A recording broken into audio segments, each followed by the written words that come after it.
Yes, people. We are back live. We are back live on the Sarcasm City TV YouTube for another edition of the ManDem United podcast, which is the podcast dedicated to all things Manchester United. Ponzi scheme, FC back in full effect.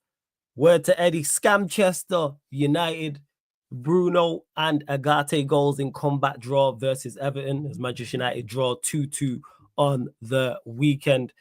I'll get into my thoughts on the performance and the result and everything else as well. But yeah, I'm caught life.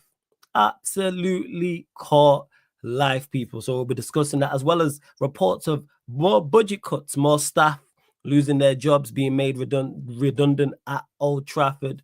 Where I've seen rumors and conversation talking about how the canteen has been closed and there's going to be no hot meals and it's fruit in terms of budget cuts at Manchester United. So we've been taking over, but yet we're making budget cuts. I thought new ownership was supposed to put money into the club.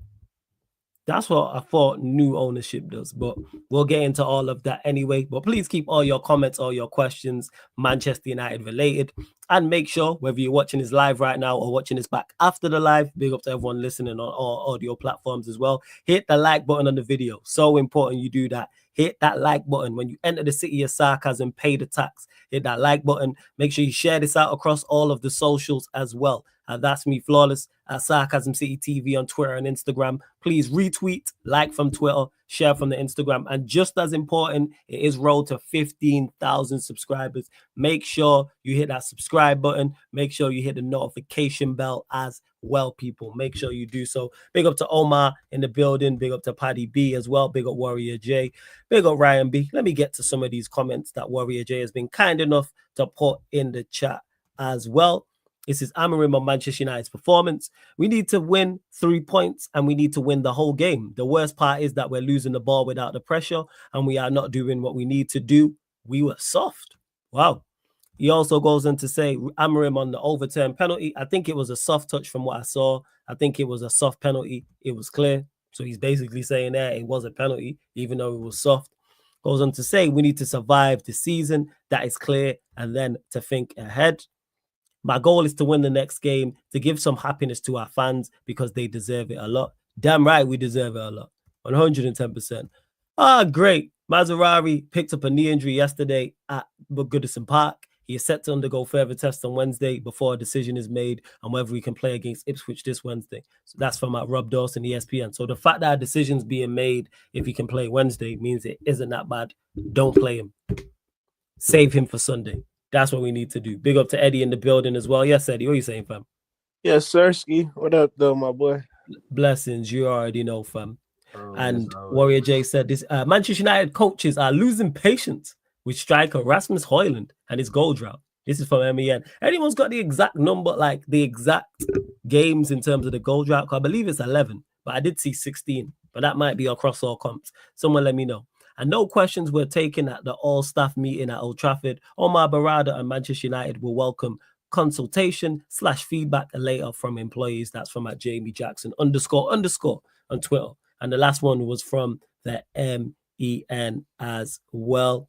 Let's see what else you lot are saying in the chat. But big up. That's what I'm going to say. Let me start with this. So this is Amorim on the performance. We need to win the 3 points and we need to win the whole game. The worst part is we're losing the ball without pressure and we're not doing what we need to do. And you know, when he says we're losing the ball without pressure, you know who I think of instantly? Bruno. Because he lost for the penalty shout. He lost the ball and you were under no severe pressure where you had to do it. Take a touch, control it. The player pushes you in the back. You hit the deck and we get a free kick. And then we move on with the game. And him also saying we were soft. I even think we were soft. We were just poor. That's what I'd say. Just in terms of just quality. Shocking. That's what I'd say. But Eddie, your thoughts on the game at Goodison Park before I give mine? Yeah, you know what? First off, shout out to SCAMCHESTER United. I don't know if you can see it. I've adopted the name Eddie Madoff. We just out here scamming folks, man. All kinds of ways.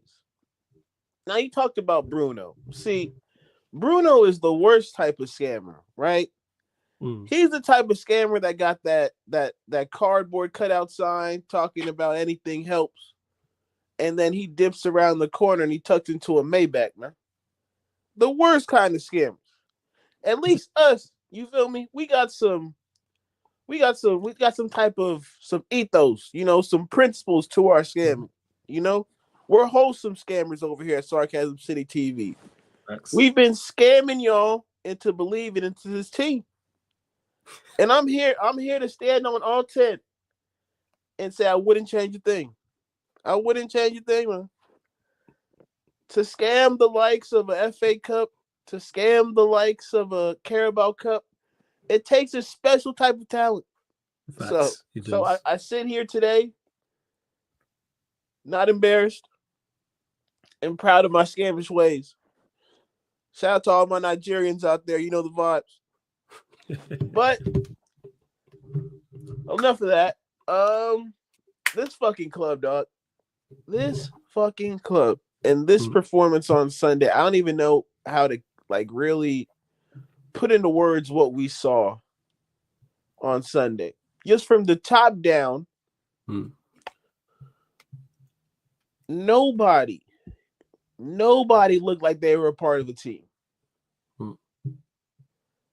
And I can't be hypocritical because at least now, the good thing is I had Sunday to think on it before I came here today to speak on it. So I can be somewhat reasonable. I'll say it until shit improves. You're either coaching it or you're allowing it. Straight up. It seems to me, along with these players being terrible, that Ruben hasn't provided at least a footballing infrastructure since he's gone here. Yeah. And what I mean by that is people at least in the first maybe week or so, we could somewhat see patterns. Yes, absolutely. We could somewhat see a resemblance of something happening on the training ground and then that taking place on the game when the game came up.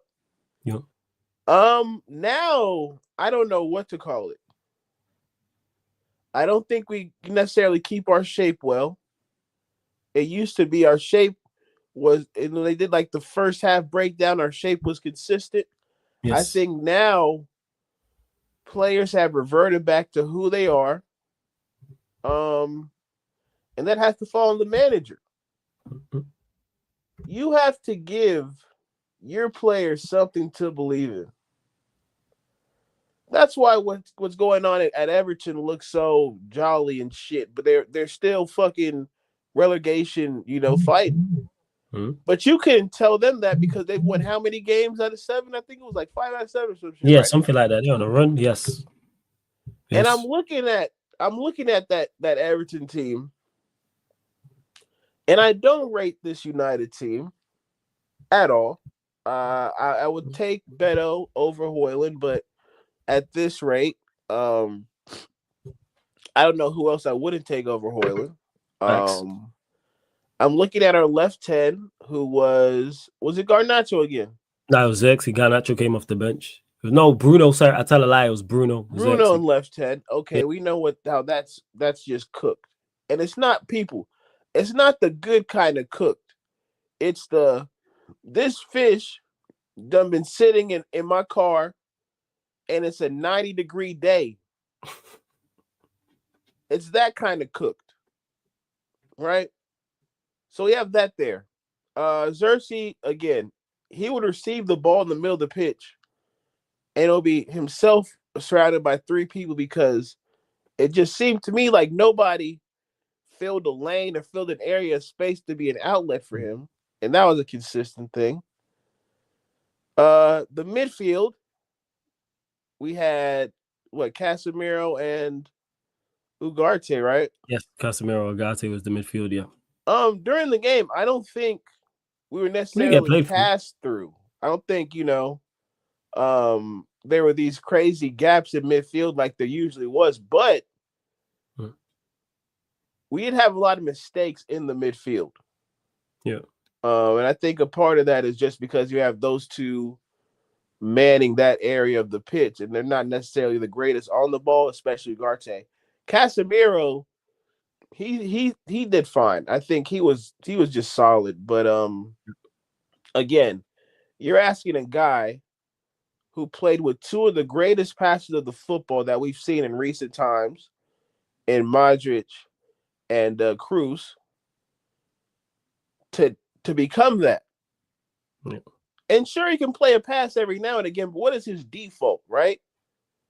When he's not thinking, what does he do?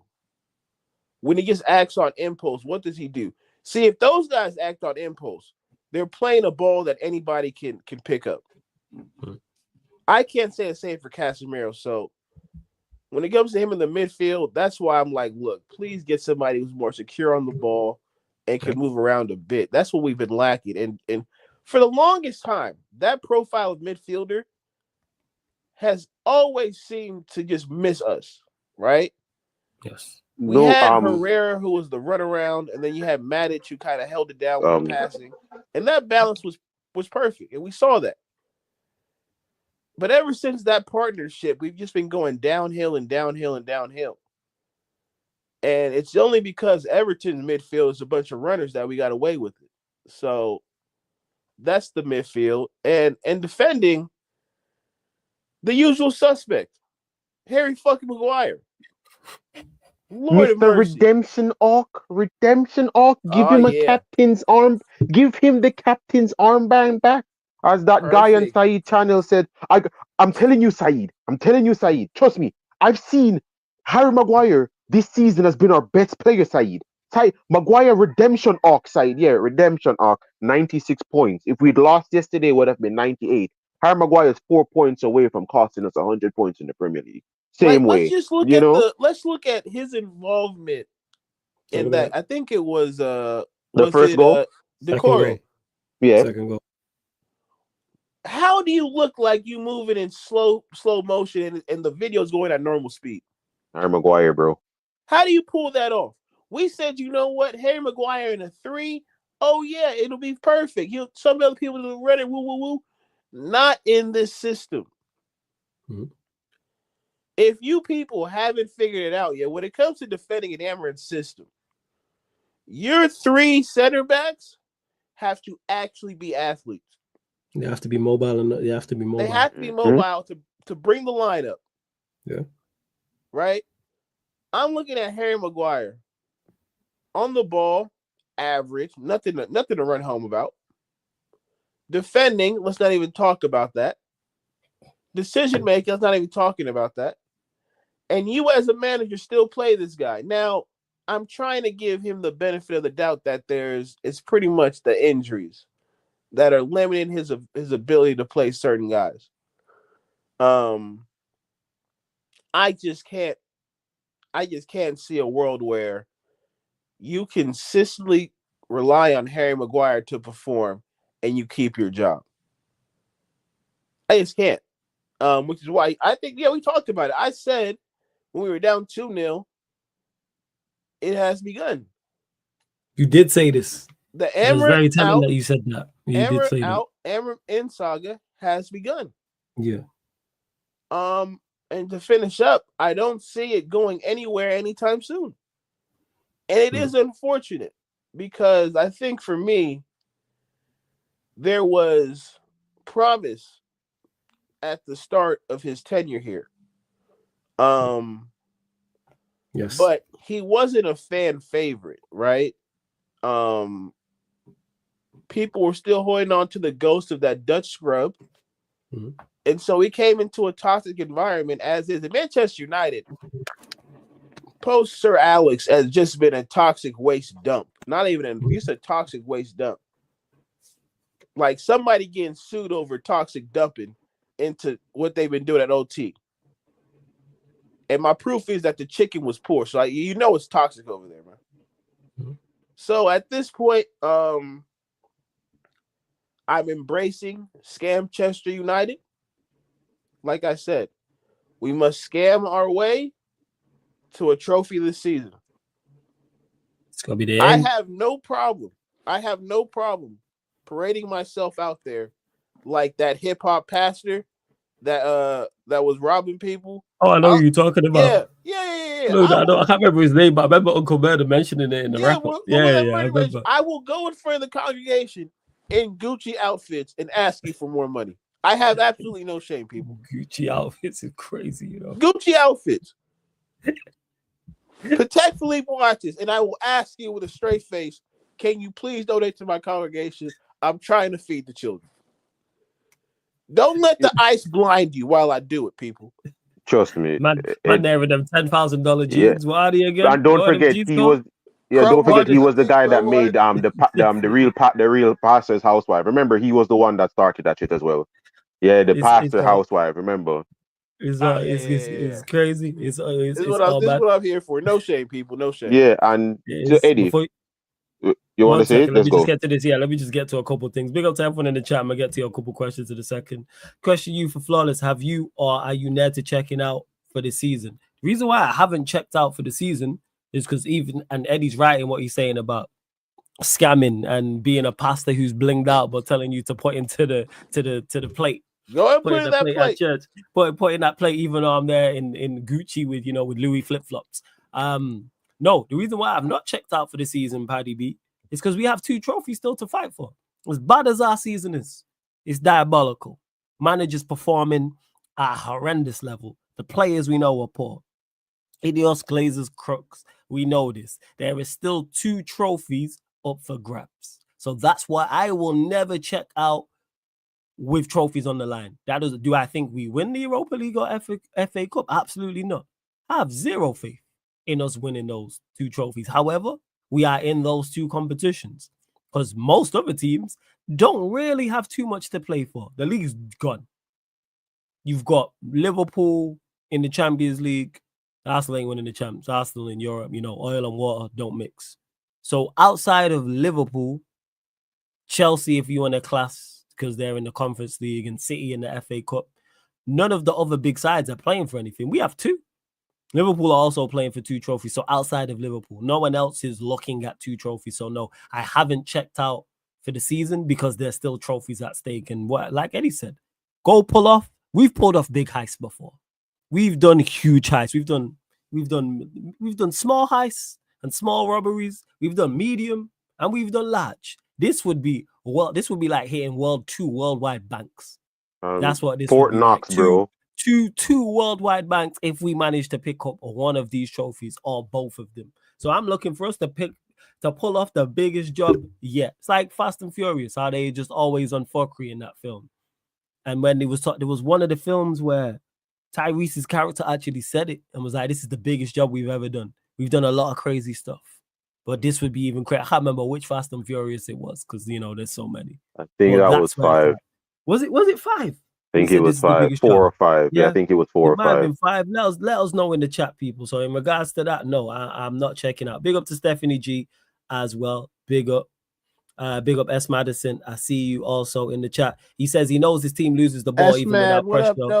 So what can you do? Big up to King as well in the cut.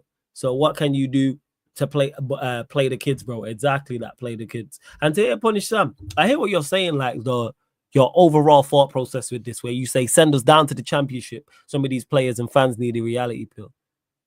Some people are, when they say certain pills like just don't work on certain people, that's our fan base. Yeah, it can be, and that's just football fans in general. Large proportions of all big fan bases can't see what's right in front of them, whether it's us or whether it's others. But we'll talk about Manchester United. There'll still be people who defend Bruno Fernandez, for example. There will still be people who defend Højlund, even though he's gone 0016 3 times, I think now. I believe it's 3 times he's gone 0016. Yeah, it is 3 times. 11 Premier League and 5 in every other competition. People will still be on social media, be in live streams like this, be on Twitter Spaces, be in their private group chats, etc., and still defend this man. So in regards to reality pill, don't work on certain people. It doesn't work. Like everything, Manchester United are currently sat 15th. We are going to have our worst ever Premier League finish wherever we end up. But people will still defend some of these players who have been failing before this season. They've been failing before. It's not like Amrim got here and all of a sudden these players just turned even more turned into terrible players. No, they've been bad. Now they may be performing worse, but they've been bad. So in regards to the reality, but even if it's we could be in the championship.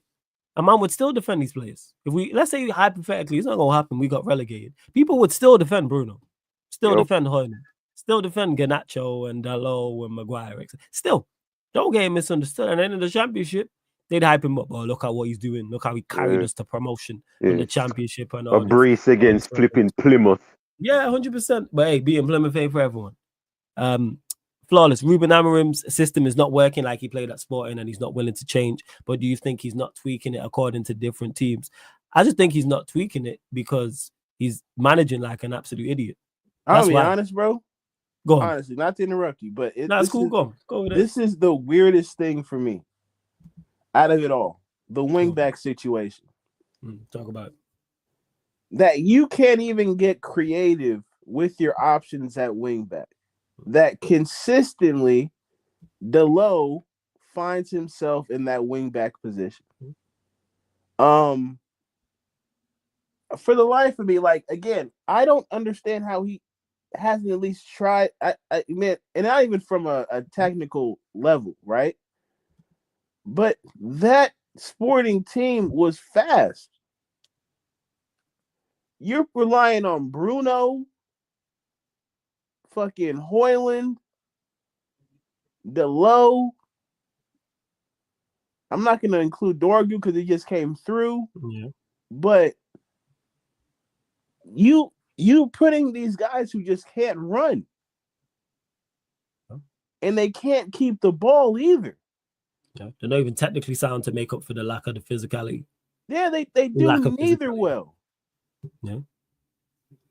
So it's just, it like you say, he's coaching like an idiot. And he is. Yeah, he's coaching like I can't. That's it. No one. I'm someone that backs this guy, but even no one can hear me tell me that I'm biased. I've not sat here and told anybody on this channel, anyone in the comments, to not criticize Amorim when he's doing foolishness. I'm pretty sure anybody, when Flawlessly says he's managing like an idiot, yes, he is. His player selection is horrible, yes, it is. And I'm with you, because I back him as well. That's what makes it worse. I'm not going to lie. But what LFC said is in that he refused to say, you want to know what the thing is? Everybody here can now question his tactic, but this system is not failing. A failing system means that we're going 90 minutes like Eric Ten Hag and only being in the opposition box for a minute. Under Eric Ten Hag, we've literally not spent 1 minute in the opposition's half. With Amorim's system, we've literally seen ourselves before camped in opposition's half, just not doing anything in the final third. We're not going to try and say the system isn't working. No, it's personnel. Everybody, even Rance, shout out with Rance and everybody's saying the same thing. It's personnel. It's not the system, it's personnel. You're not picking the personnel to try and get this working the most. Because it surprises me that Diego Dalot knows how to cross a street when he can't cross a ball. Yeah. It just boggles my mind because I'm like, I hate Garnacho. Yo, put him on the right. The thing is, he's trying to keep options now. He now realizes he can't keep benching Xerxes because freaking the Danish Willy Wonka up there ain't offering him shit. He can't bench Xerxes anymore. So he now realizes, Garnacho has to be my option off the bench because we have no option off the bench. Now we have another option off our bench who's going to have to be a starter now in Cheeto. Cheeto has to be a starter now, so we have even less options off the bench. If you actually look at it now, what is going on with this and what you're saying, Eddie, I don't want to hear, who was that guy on Said's channel? He doesn't hate Maguire as much as me, but he's almost on that level. Is his name Adam? Adam his name? Yeah. Shout him out. Shout him out.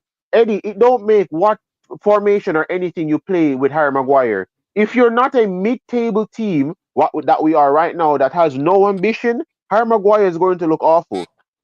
Put him in a back three. England played him in a back three against Italy in the Euros final. Can you tell me who was at fault for the Bonucci goal?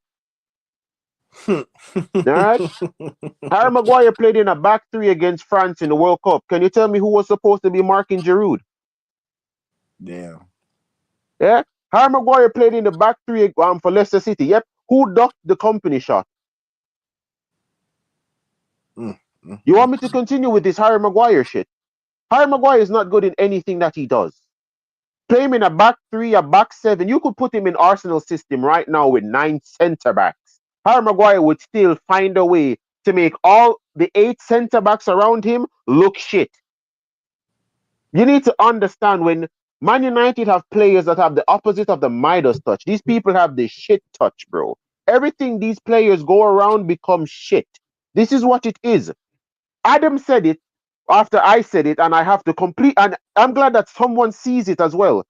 The manager is trying to coach defensive players that have had defensive mindsets ringed into their ears for 10 years. He's trying to teach them how to attack. Understand that from 2015 to now, we've had 2 attacking managers, Ralph Ragnick and him. Every other manager we have been defensive mind. Moyes is shit, but he's defensive. Van Gaal is possession based, but he's defensive. Mourinho is defensive. Ole Gunnar Solskjaer was just chaos. Absolute chaos. Ten Hag is defensive. We've had 2 attacking managers. 2. Ralph Ragnick that they got rid of. I'm now Amorim. Every player in our team, no one in our team bar Casemiro, can I really say, knows what it is to be in an attacking based team. Probably what? Casemiro and Eriksen. Bruno Fernandez' entire fucking life as Sporting has been playing counter-attack under freaking Jorge Jesus. His entire career, Udinese, Sampdoria, which one of those guys sound like an attacking team to you? That's not Udinese back in 2003 that had freaking Di Natale. Yeah? That's not that Sampdoria. This man was at Sampdoria and Udinese that were 5 points off relegation. That's where Bruno Fernandez was. He was at a counter-attacking team. We have no attacking. Wait a minute. Kaneki, they were 5 points away from relegation. Do you not know of? Do you remember who I told you that he was hated at Sampdoria and Udinese? There's literally a Juventus game where Bruno Fernandez gave the ball away to Paul Pogba 7 times in 10 minutes. Wait a minute, Kaneki. So this he has to be an industry plant at this point. Fam, I told you, I'm listening to this fan base trying to tell me about Bruno over Isco. Bruno Fernandez is better than Sammy fucking Khedira. Bruno is better than Sammy Khedira. Yeah, much less Isco. We know he stinks. Go on, Kaneki. Back thoughts on the game. But we're going to the game. But we're going to go into the game now. The thoughts on the game now. Okay, Amorim, listen to me. What we've seen so far from one of his signings is that he knows how to actually identify talent. Dorgu just came in and is literally one of our best players, and that says so. And that says a lot, really. And listen to all he's doing, flawless, running. That's literally all he's doing. Is running.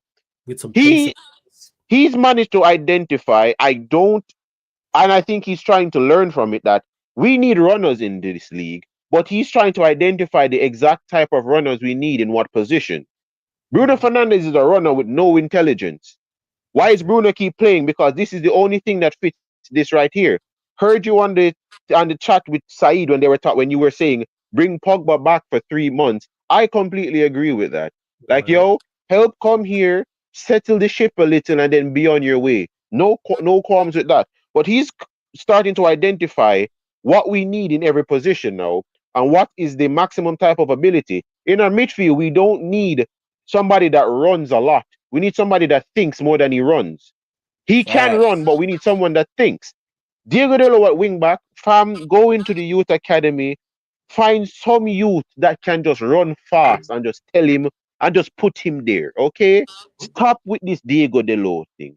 Because I don't know how this brother goes his life and not being able to cross, bro. I can't understand. You are a fullback and you're allergic to crossing. Watching the Everton game now, Harry Maguire, that's 96 points now. Yeah, 96 points. When it's 100 points, I'm going to have all the games compiled, send it to Flawless, and everybody can now go through the games that Harry Maguire has called us. It's 96 points now. He's 4 points away from 100 points. Yeah. Watching him bob the ball up in the first goal, I'm like, you could play circus music now and it just fits Harry Maguire. Just just complete and utter clown music.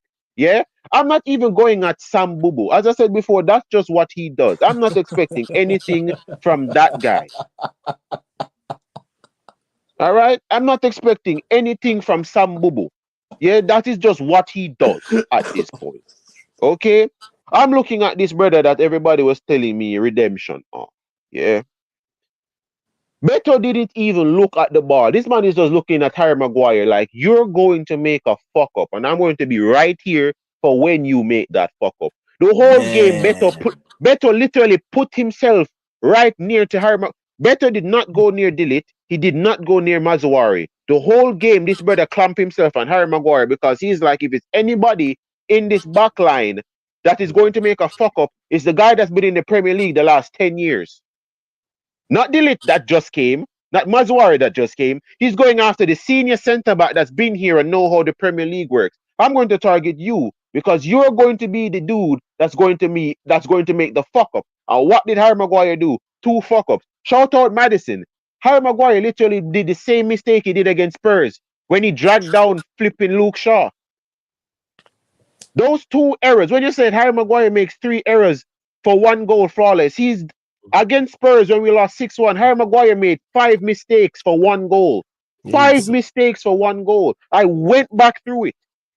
Harry Maguire has made 5 mistakes in 1 goal. I think his record is 8. It doesn't surprise me when Harry Maguire does this. But I just want everybody. But this is what I'm telling you, Flawless, when I'm saying why I don't go at the managers, because I want everything to burn. Yeah, I know you just when everybody's saying, the players, when it was redemption Maguire, yeah, where's the redemption now? What's the redemption now? Harry Maguire in 10 games is supposed to play. In our next 10 games, Harry Maguire is supposed to play 3. That's a good Harry Maguire. If in our 10 games he plays 3, you wonder what Harry Maguire don't want to see? Supposed to be a bit part player, not starting week in, week out. Fam, I don't even want you as a bench option. You should be the last resort.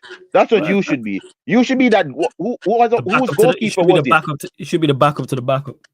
Fam, you should be the spare key for the backup spare key. You should be tucked in a drawer, put up and said, do not open unless absolutely necessary. That's where Harry Maguire should be right now. All right? But going to the game now, during that first half, everything was wrong. Everything was completely wrong. David Moyes had Almarim tactics figured out in that first half, because he's like, your big mistake was playing Harry Maguire and Bruno Fernandez, and I'm going to exploit that. Diego Dalot is not going to be able to track what was he? Who was his name? Was it Harrison?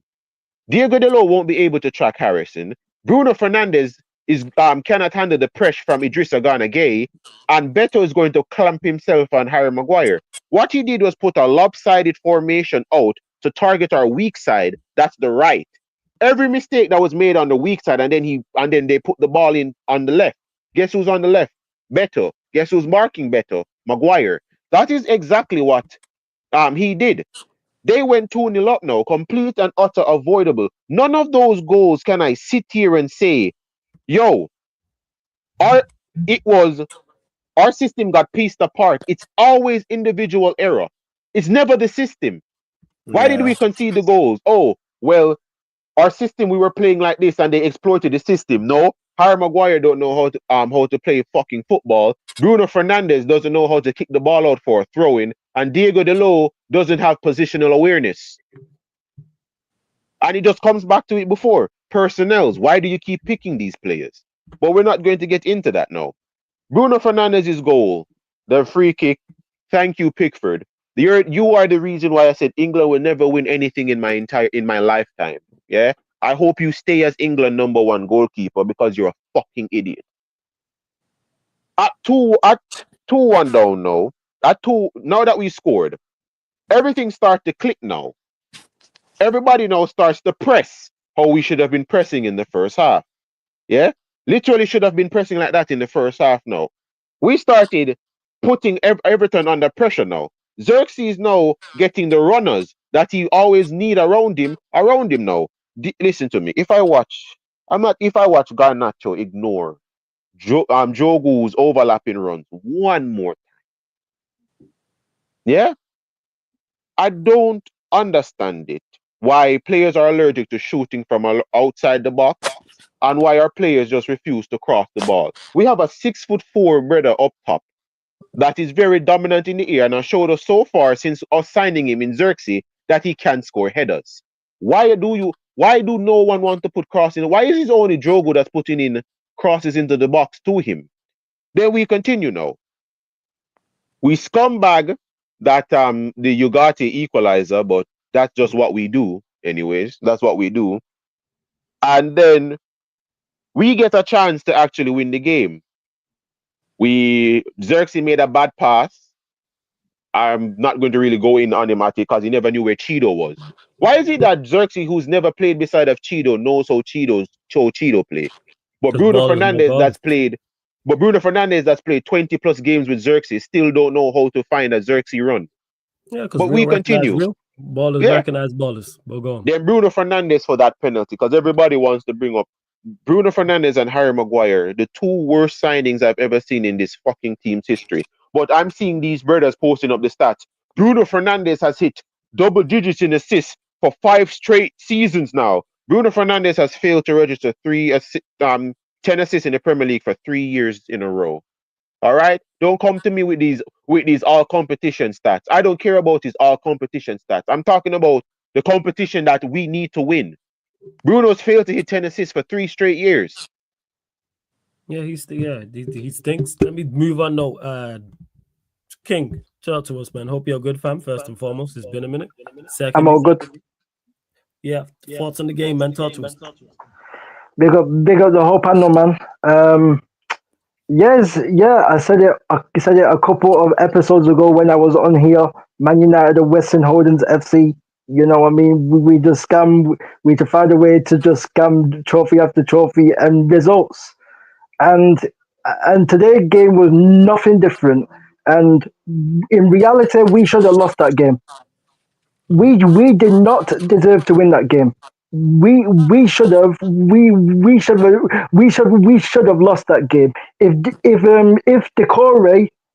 Decore puts the chance away at 3-0, it's game over. If Decore puts that chance away, it puts is game over. In the amount of times I saw in the first half that Xerxes was picking up the ball and carrying the ball and he had no passing options yet again. Xerxes had no one to pass to. The amount of times I seen him on the ball and carrying it, there was no movement, no nothing. You get what I'm trying to say? Just complete shit in it. We all know Rasmus Højlund is just complete shit. Like we don't need to say much of Rasmus Højlund. Rasmus Højlund is Rasmus Højlund. Bruno Fernandez, yes, he scored a free kick and everyone's going to get gassed, but we all know Bruno is shit. You know what I mean? We all know Bruno is Bruno. This is why I don't heavily criticize Bruno, because I know what he is. You get what I'm trying to say? I know what he is, and I know what Rasmus Højlund is. Yeah, and Harry Maguire. We all know, like Kadeki just said there. We all know that after 2, 3, or 4 games of Harry Maguire having decent games, after that he starts doing Harry Maguire things. You get what I'm trying to say? He starts underperforming after 2 or 3 games. We all know that consistently he's not good enough to start consistently. And this is the thing, like with Amorim, I rated this manager. He was in my top 3 who I wanted, with De Zerbi and with Inzaghi. He was in the top 3 of United coaches who are wanted to take over this club. But at the minute, he's embarrassing. He's embarrassing me at the minute. He's embarrassing me at the minute, because the man keeps on picking the same damn players who are letting him down. You know, Dalot does not work at wing back, but you still persist on playing Dalot at wing back. The past few games, you've been trying to push Harry Maguire up as a centre back. Stop trying to play a high line with Harry Maguire. Stop making Harry Maguire push up the pitch. Like, you know that Harry Maguire isn't the quickest. You should know Harry Maguire isn't the quickest. So why are you making him push up? This is the thing. Amarim should be knowing these things. A very good manager spots the profiles of the players. The first thing as a manager is you need to know what the players are. That's the first thing that you have to know.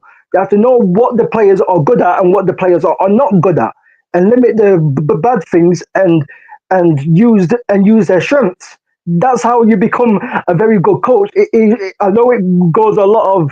I know it goes over a lot of United's heads. You know what I mean, United fans' heads. But it is what it is. Like yet again,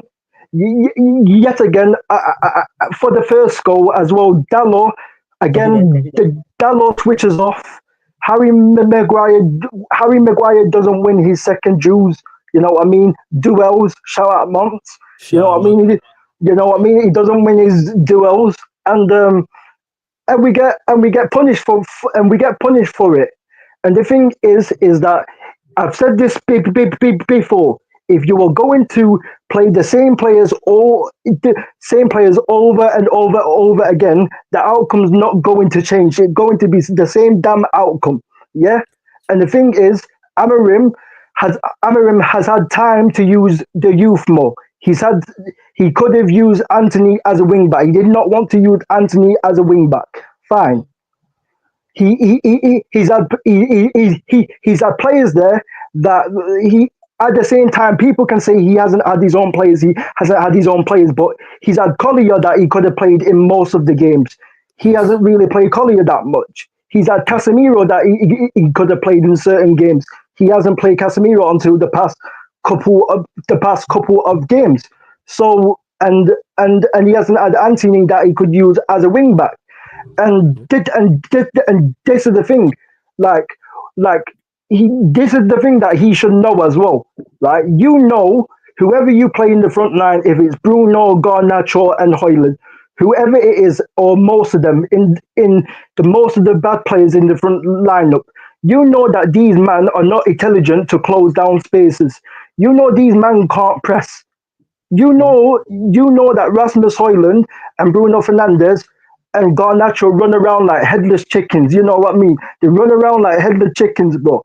They just run around for running around sake. They run around 100 miles per hour, but they don't close down the spaces. They don't close down the passing lanes. So this persistent of high pressing needs to stop as well, because we're getting opened up in the midfield. You start Casemiro and Ugarte, yes. I'm happy that you started Casemiro and Ugarte, but why are you making Casemiro a high press? Why are you making Casemiro high press? That's it. Casemiro should be not high pressing. You know what I'm saying? He should be not doing that, bro. You get what I'm trying to say? Like, I've never had the problem with Amarim's system. I've never had a problem with his system. Never ever. But what I have had the problem with Amarim is the personnel, not just the personnel, but how he's used the system, how he's used the system, and he hasn't adapted the system. Like, you can keep your system, but adapt it to certain players that you don't have. And this is the thing. This is the thing. Amarim, like I said, Amarim should be doing better, because we've seen, for example, coaches like Unai Emery come to Aston Villa, Unai Emery, shout out Lex and that, you know what I mean?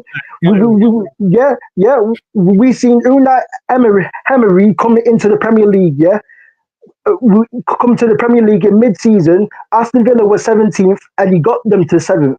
We've seen good managers turn top 6 clubs around. You get what I'm trying to say.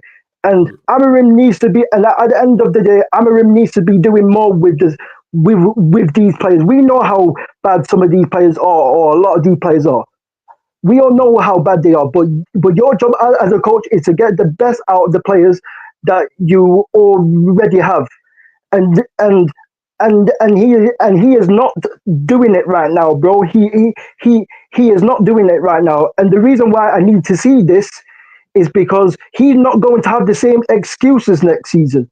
he's not going to have the same excuses next season as he has done for this mid-season. He's not going to have the same excuses next season. Like, say for example, we all know how Ineos aren't the greatest owners in the world. We all know how. But say if Ineos do the Manchester United thing and sign 5 players, because we usually sign 5 players every we usually sign 5 or 4 players every summer transfer window. Yeah. What happens? What happens if Ineos get 5 Pacific profiles that Amorim wants? What happens if Ineos get 5 Pacific profiles that Amorim wants, and let's just say 3 or 4 of them get injured? Then we're back to square one.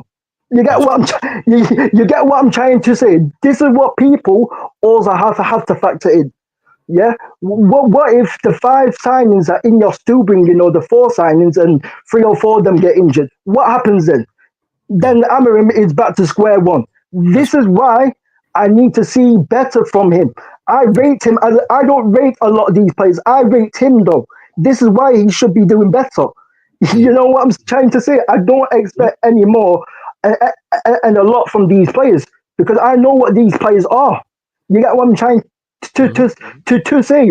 But I expect more from you, because you are supposed to be one of the best young coaches. You're supposed to be one of the best coaches. That's why Manchester United brought you in. You're supposed to be one of the best up and coming coaches, bro. And I am not seeing it right now. You when you was at Sporting Lisbon, you can see how your system worked with 2 attacking wing backs, and how the midfielders work, and how the strikers work, etc., etc. But like, you can't. But you come into Manchester United, and you're not changing, anything. You get what I'm trying to say? Yes, I get that. Because he said that if I play attacking players, we will be. If I play attacking players at wing back, we will be more vulnerable. I get that, yeah. I get that, but we're vulnerable anyway. We are conceding goals anyway. You get what I'm trying to say? We are conceding goals anyway, and this is the thing. You've seen at Sporting Lisbon, you had 2 attacking wing backs, and you didn't choose, and you didn't use. Okay, all right, yeah, and you didn't. And you didn't choose to use the attacking players that you had at your disposal, who you could play at wing back. Like Deki said, why don't you try Garnacho as a wing back? Because you've been persistent in playing Garnacho the past few games. Why aren't you playing Garnacho as a wing back? Why are you always playing him when you do play Garnacho? Why are you always playing him in the left head? Yeah, you've had Anthony that you could have used as a wing back. When he's come on, from when he did come on from the bench, he actually did all right. He was linking up with Ahmad a couple of times, and we looked better with Anthony at wing back than Dalot at wing back. You get what I'm trying to say? These are basic things, Flawless. These are the basics. Like we can talk about the long-term goals and all of that, yeah, but you need to be able to achieve your short-term goals before you get to the long-term goals. You get what I'm trying to say? And right now, Amorim is not performing. Right now, he is not mastering his short-term goals right now at Manchester United. And the fact in reality is, like I said, if we do get in 4 or 5 or 6 players, and 5 or 4 of them get injured, then we're going to be back to square one again. And then people going to say, "Oh, but Amorim didn't have his players. Oh, Amorim can't play." Amorim can't play his style of play because he don't have his players. Like United fans are going to come with the same excuse like they did with Ten Hag. Or Ten Hag can't play his style of play because we didn't have Luke Shaw, we didn't have Martinez, and we didn't have Malacia. You get what I'm trying to say? The same thing and the same excuses are going to happen. So do better with what you got, bro. I don't want to hear about you don't have your own players, you don't have your own players. Because I've seen coaches come into the league and transform teams, bro, when they don't have their own players. Like I said on Saeed Fanko in show, you should need all of your players to be able to become a good coach. You get what I'm trying to say? You shouldn't need all of your players to be able to become a good coach. You shouldn't need, I need this wing back. I need that wing back. I need this midfielder and that striker and that 10 and that midfielder to play my football. No, bro, you shouldn't. To become a good coach, you should be already showing with the resources that you already got. This is what I'm trying to say. So this is the thing. I like how Amorim speaks, but at the end of the day, yeah, actions speak louder than words, bro. And right now, you are not showing it. You have called all of these men. You've said in press conference after press conference how Bruno Fernandez is shit display. Bruno Fernandez is better behind the ball instead of in front of the ball. Joshua Zirkzee needs to get into to the box more. What else has he said? Rasmus Højlund can't hold the ball. Garnacho's better. Garnacho's better at like cutting inside, whatever. Yeah. Maguire's not good with space around him. Yeah, Maguire ain't good with space around him. Yeah, you seeing all the bro. We all know Ten Hag was concussed. Shout out to Musa for that. We all know Ten Hag was concussed. Ten Hag every game would come out saying, "Oh, the players played well. We played well as a team. We deserve to win this and that." Yeah, but Amorim, you're not done, bro. You are highlighting the problems at Manchester United. You're highlighting the weaknesses of the players, but you still keep on playing the same damn players. You get what I'm trying to say? That's where my issue lies. This is what it is. Like I cannot defend this, Amorim. I cannot defend this because you are highlighting all the problems, but yet you are still persisting with it, and it's holding us back. And we still got what, like 11 games to go, and like we're like, bro, we are like 12 or 13 points behind eighth, bro, behind eighth, and that's when we finished under Ten Hag, eighth. We are like 13 or 12 points behind eighth, bro. Like not even top four. Like if you want to go there top four, we're like 17 or 18 points or something behind top four. You know, get what I'm trying to say? We were 4 points. We were 4 points off top four. When Amorim took over, we were 4 points off top four. Yeah. And look now where we are. Amorim needs to start coaching these players because you are under no pressure. This is going to be, like you said, Manchester United's worst finish. You're under no pressure. But you know, next season, Amorim, if you do stay in the job and you do get more of your players, you are going to be under even more pressure.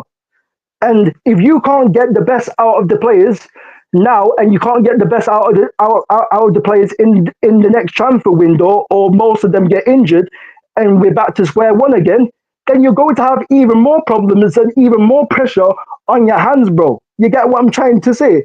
So you need to pattern up, bro. You need to pattern up. And that's where I'm at with it. Hey, King, take your headphones out because it's getting echo back from you. That's all. Oh, wait.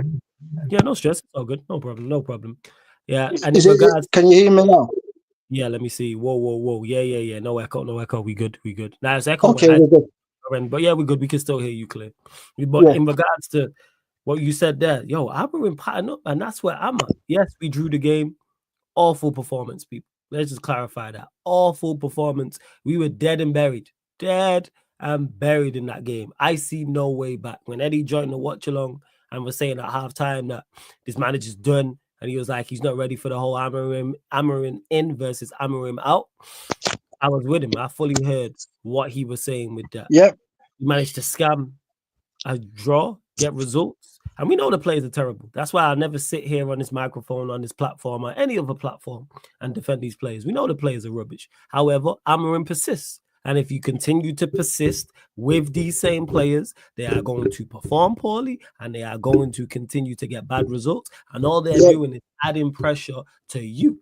And eventually, if you keep on playing them, you are going to get sacked.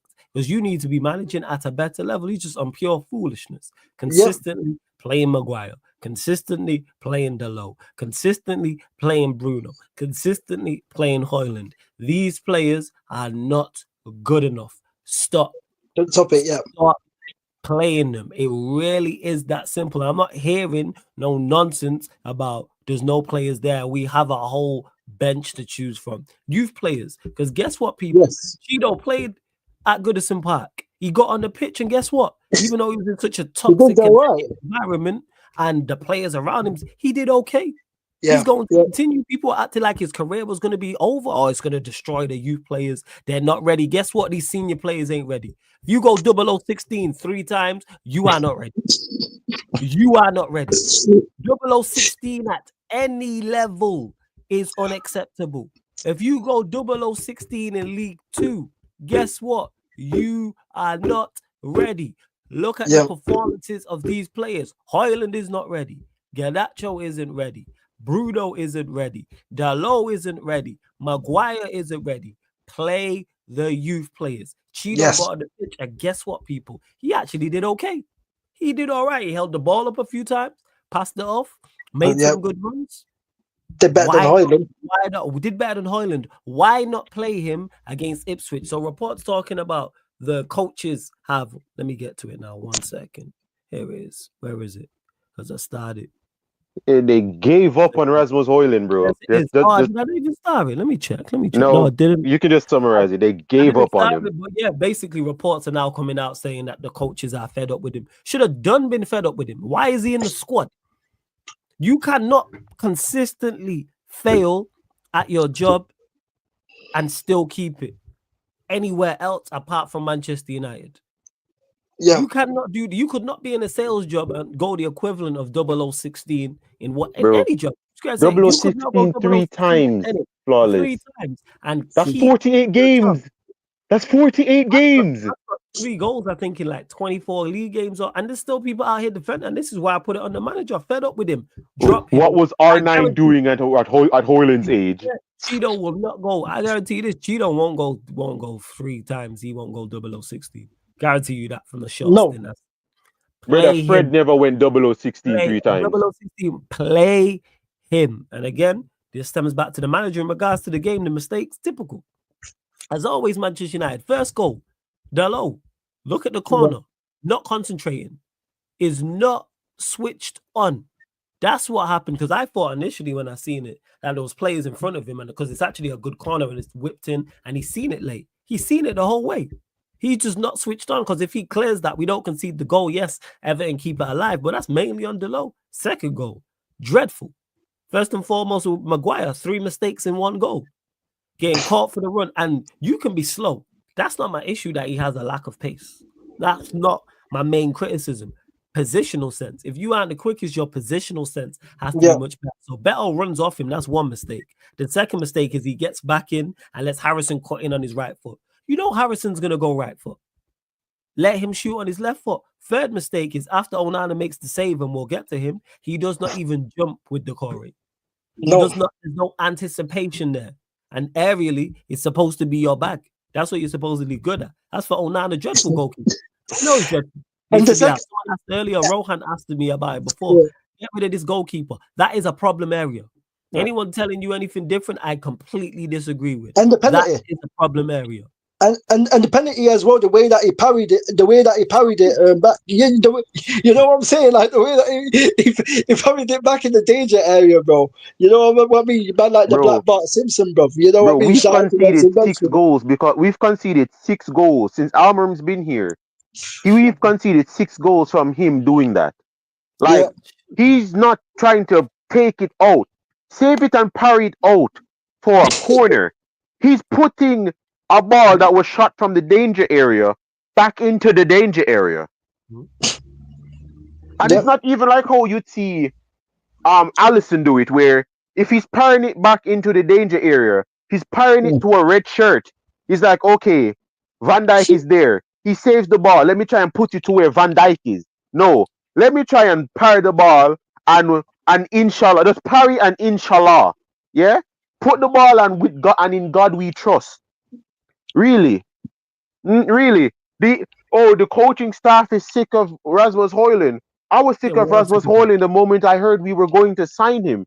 Because I'm like, you ignored Shorloth, you ignored Dovbeck, you ignored Ivan Toney, You ignored Delort.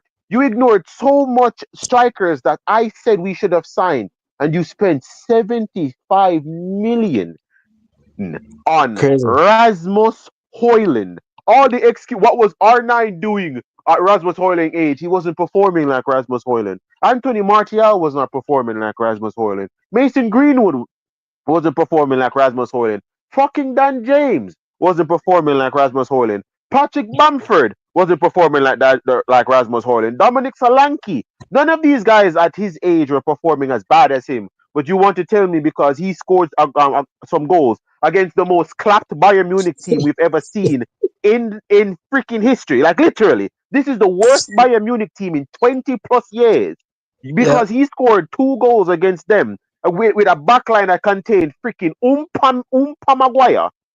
You want to give him time? You want to give him time?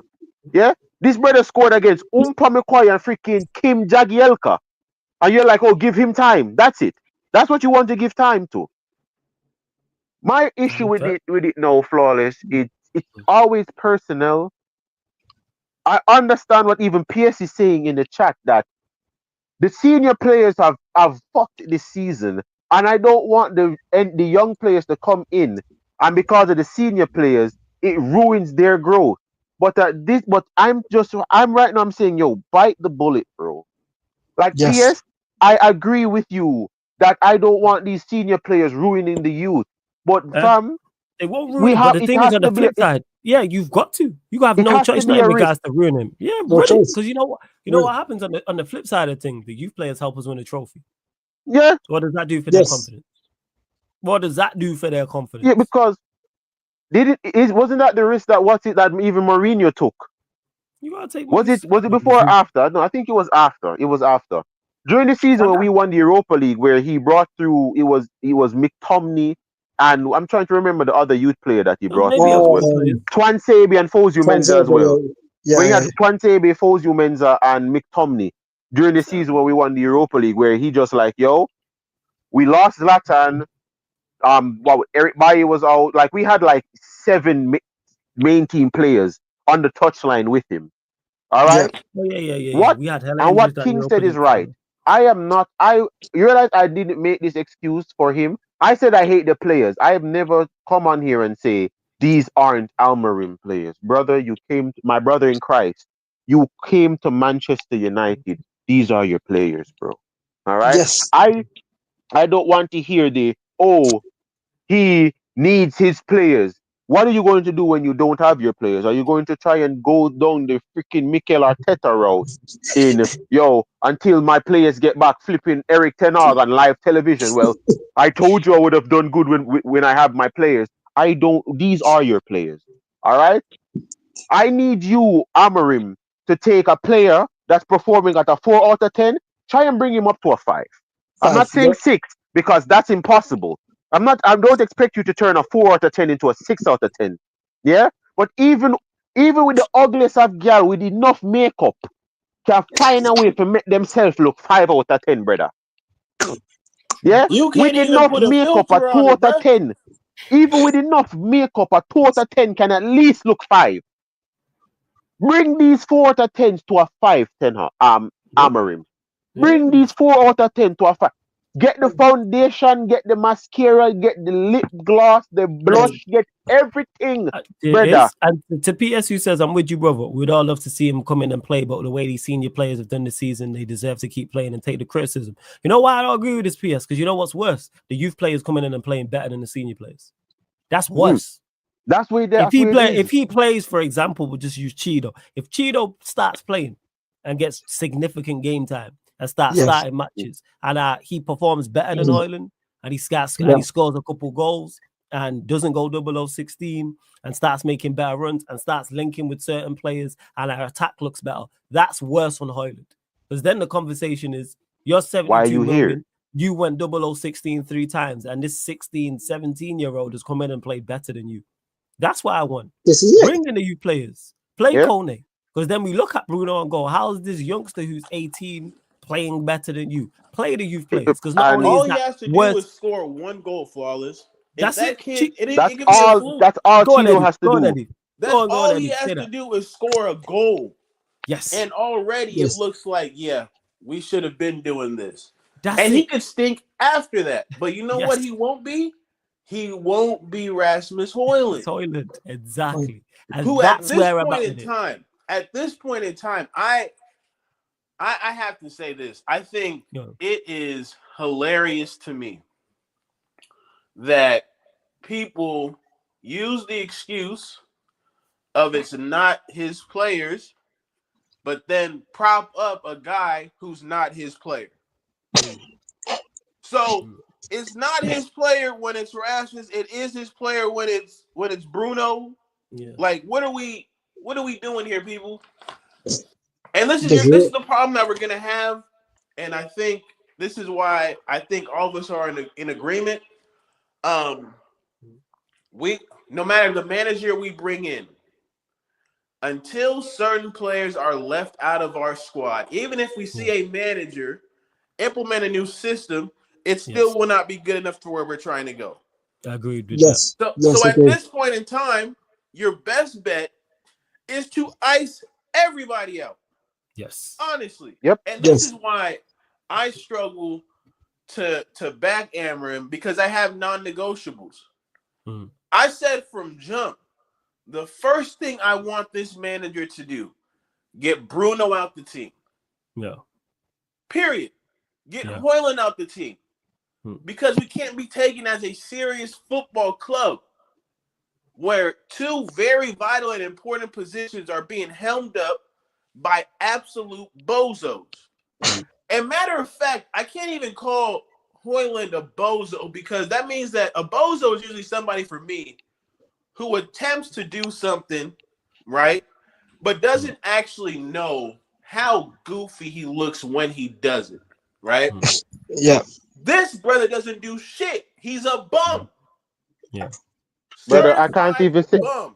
No, Eddie, he's not even a bum. You want to what a bum is? Somebody that's down on their luck and life kicked their ass. Like, they're in a situation that they couldn't foreseen happening to them. Like, a bum is somebody, like, one moment you have a nice paying job, a house, and a wife, and then the next day you lose everything and you're on the street.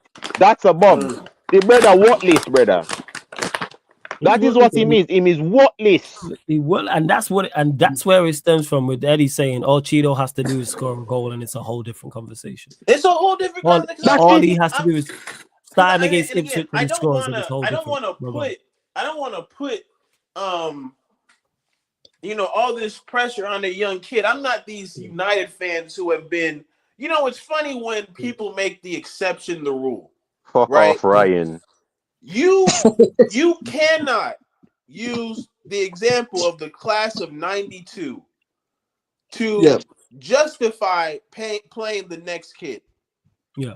That is a once in a lifetime story. That shit does not happen where literally one of the greatest collections of talent come out of your academy and do some shit that we really have rarely ever seen in the game of football. Absolutely. You can't do that. It's like me saying, and I love Kobe. Oh, he scored 81 points. So you know what? The next guy we draft, I expect 81 points from him. That shit don't make any sense. Zero sense. Do yourself a favor. Honestly, and this is going to be the theme of today's show. And if he doesn't do it and he gets fired, I'm sorry, you did it to yourself. Facts. Play the people who are going to help you, period. Yes. I backed off from this conversation for a while because credit to you, Flawless, credit to Sheik. You have been consistent with the idea that this guy has been playing the wrong people in the wrong positions for time. Yeah. Even when it looks somewhat decent, y'all were still saying, hey, it's okay, but look, you can't be relying on this person, that person, this person. Now where do we find ourselves? In fucking 15th. Yes. All because you said, you know what? Højlund in that 9, shit, it might work. Garnacho in the 10, shit, it might work. Think about Bruno. Bruno has played in 3 different positions. He has tried 3 different times, 3 different ways to make this guy work. Wing back, midfield, and 10. Shit, like think about wing back as in the pivot and as a 10. Shit in all 3. I think it was 10 10 central midfielder, and then he's Wing played back. left side 10 and right side. Oh, I can't no, remember so him it's playing 4. wing back. It's 4 because he definitely So, played the 10. He put him in yeah. an 8. He put him in the Yeah. 6. He also put him at wing back too now. Yes. I don't remember him playing that wing Just back, it. but I hear you. No. Overall. It wasn't. It What- wasn't. It was like during the midst of. I forget what game it was. It was like during the midst of a game. I was crazy. during the midst of a game where he's like, Yeah. okay. Yeah. Right. Yeah. So Yep. what he's saying, it is 100% true, and it's the reason why I've said it before. If he gets sacked, I'm not going to be like, oh, why did Man United sack him? I'm like, bro, you came here and you started experimenting. I'm like, you know what? You look like you were given the license to experiment. My issue was this: why are you keep persisting with Bruno Fernandez? When you came in, Ericsson was out. When Yeah. Ericsson came in, now you're like, yo, what I need from this midfield, Ericsson can't do it. I need this specific spot right here, this 8, to be someone that goes up and down. Ericsson doesn't have the lung capacity to do that anymore. Yeah, with the pace in his heart. So I'm like, okay, I see why you're not playing Ericsson as an 8. Play him as a 10 then. Give Ericsson 60 minutes then. Do that. And the thing is, he's played him as a 10. He's done that, and it worked.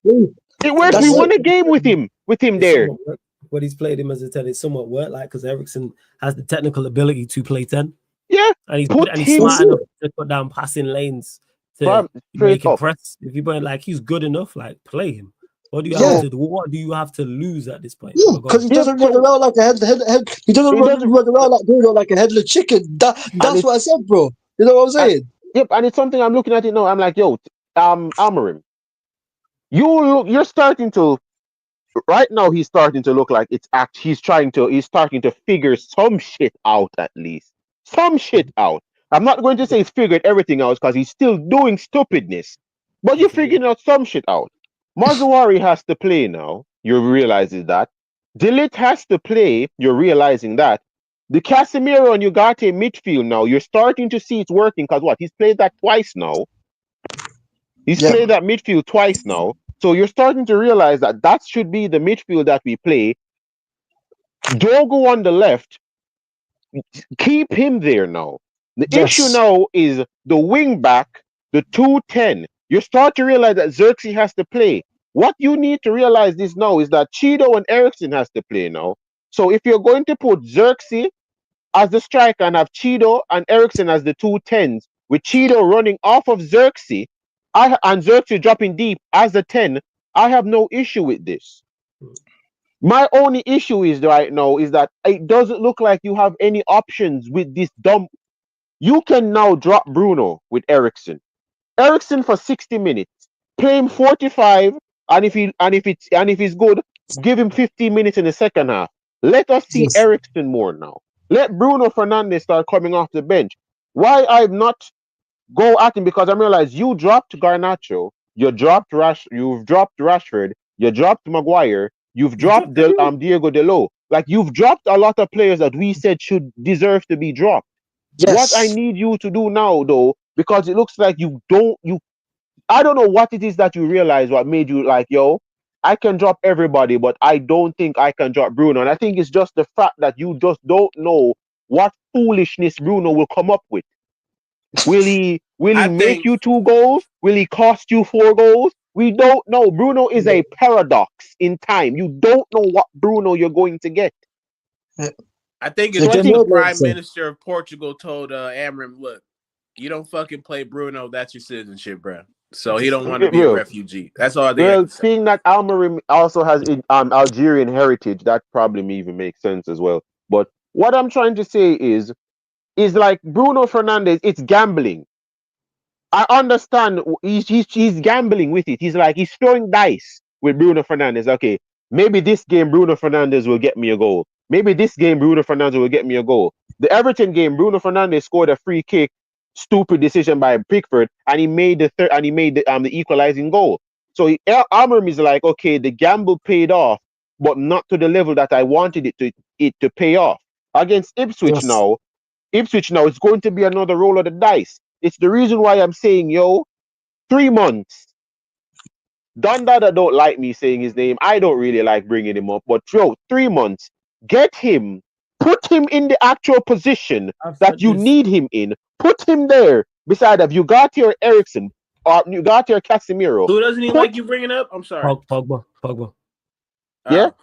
That's Get it. him for 3 months because everybody's like he's gym fit, he's not match fit.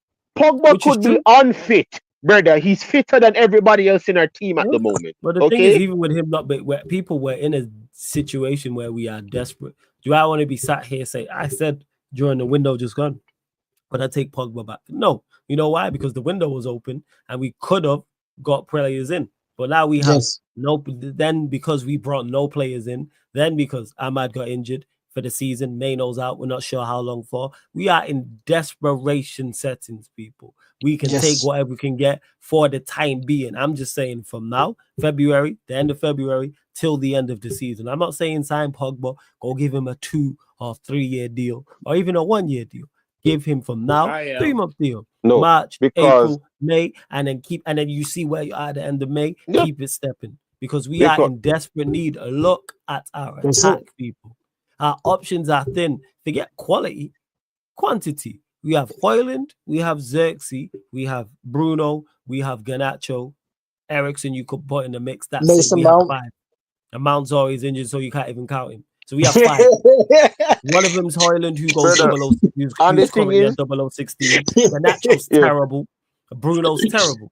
So really and truly, you only have 2 in Ericsson and Xerxes. Ericsson, we know for obvious reasons, can't be playing week in, week out. And Xerxes new and is not a goal scorer like that. Our options are supremely thin. Supremely thin. So if you can go get a player like Pogba to come back for a short amount of time, which is, go and do it. That's literally because the situation with it is with even him now is like he comes in the team and he immediately is a role that we've never had since we've got him, since we let him go. Because since we've let him go, we've played 9 players in his role and all 9 have failed. The 8, the deep lying 6, we've had 9 players played in his role since getting rid of him, and all 9 have failed. Amrabat, Casemiro, Ericsson, Bruno, Sabitzer, Fred, McTominay, Kobe Mino, they've all, and even Ugarte, when we played him there, all 9 players that have played the Pogba role in the 8/6 that we have Bruno playing right now, every single player we've played there failed. So when we bring him back now, that's immediately a threat because I'm not going to try and when he's in our midfield, it don't take one person to stop him. You need to put 2 to 3 players on him to stop him. You know what 2 to 3 players on that man alone does? That's space. Yeah, great space for him to find. That space. You want to know what he can do? He can beat a press. He can pass. So when he now gets 3 people out the game, does a pass to say Xerxes, and Xerxes knocks it into Bruno. Guess what's this now? We just got rid of 3 players. It just took 3 players to take the ball from one guy. The one guy now skips past those 3 players. And now immediately the 3 back now that we have in attack, that's now a 5v what? That's a 5v3 now because you just took out 3. It's an issue where I'm looking at it. I'm like, yo, I've saw the rumors. I brought it up to Flawless before. Like, yo, I'm seeing way too much of this for it to just be fake. There has to be something with it. And what I'm hearing right now is literally the contract that they're supposed to be looking at him with. It's performance based and appearance based. So it's a complete strict contract. Like, yo, you need to play this much game. He's not going to be on this no stupid wage. Apparently, it's like probably 110, and it's just, yo, you need to make this much appearances to get any bonus. You need to play this much game. You need to do. They're trying to have a strict contract to keep him probably around on 80 to 90K basically. Like the 110K is just going to be if he hits the bonuses. That's the type of contract I'm listening. I'm hearing, and I have no problem with it. Yeah, and that's to the point where the guy asked me about, have you writ off the season? No, because what Pogba can do, and I made this point on the Infield podcast, because we're talking about the league. And of course, you want Manchester United to pick up more wins and have better performances and rise up the table. We still got 2 trophies at stake, you know. We still got 2 trophies. And people are writing off. And we are. Like King said, Western Holdings FC. That's what we have to do. We've pulled off big scams before. We're trying to pull off 2 bigger ones right now. That's legit what it is. We are trying to pull off this would be, and we are Ponzi Scheme FC. We are Scamchester United, word to Eddie. This would be the 2 biggest jobs we would ever do. All we need now is our own Bitcoin. We almost there. We just need our own Bitcoin. Our own freaking insurance company. That's all we need now. Like 50 Cent on places to go, man. We finna start printing money. Yeah, that's the crescendo. That's the crescendo. Yeah, and people are sitting here saying, "Oh, we got to trust the process. We got to trust the process. It's all right losing games." You know what I'm saying? No, it's not. The board might be cool with that and writing off the season. I'm not. We don't start printing money with our face on it, like M. Bison at the end of Street Fighter. You know what I'm saying? That's what it is for those that have seen Street Fighter film. Classic if you've not seen the actual film, people. But that's what it is. What are we talking about here? There's still 2 trophies at stake. Yeah, the aim should be to go win them both. Yeah, and flawless. Don't mean to cut you because I'm looking at it right now. Like in the Europa League, like what? Lyon relegation, Roma that's mid-table. Like the only real threat in this Europa League from Manchester United, surprisingly, Sociedad, who we're playing, Fenerbahce or Athletic Club, because it's Mourinho and Athletic Club actually have pace that will hurt us. In Nico Williams and Inaki Williams, even though Nico Williams is complete and utter trash, Athletic Club does have the team that can hurt us. Sociedad a look at. Lyon simply because they're a Ligue 1 team. I know they've got some technology. Possibly Frankfurt as well. And Frankfurt, that's pretty much it. And they're Frankfurt on the other side of the draw. No, that's what I mean by I'm just talking about the team that I actually think would cause us issues. Yeah, it's literally Frankfurt. That's why I'm praying, hey, Rangers do the thing. They just got a new manager. And that's I think, the most frustrating part for this entire situation is the losses we've taken, right? They legit have been due to our own ineptitude. Absolutely. Yep. Not because of the system. It has nothing to do with the talent or who these players are, because I don't rate these players at all, honestly. I think the one player who I can say, okay, you pick any other player and they're better than him in the teams that we've lost to, I'd say Højlund and Maguire, right? For what it's worth, Bruno has the ability to score a goal. That's literally the only thing that he is consistent with, is scoring a goal. And we know the game is more than goal scoring, which is why if it's like a pie, right? It has like a 20%. It's a 20% piece of the pie. That's still a significant part, but there's another 80% that you have to deal with. So if you're not dealing with that other 80% and you're only giving me 20%, then it's piss poor, which is where we're at with this guy. But I won't go there and say Guehi is better than him, or fucking anybody in that Crystal Palace midfield is better than him, or Brighton like that. I think that's his level, but they don't have the finishing ability that he has. So you're talking about the attacking midfielders. I'm just looking at it, and it's only the ineptitude that I can point to as to why we have consistently been this poor, and that falls on the manager.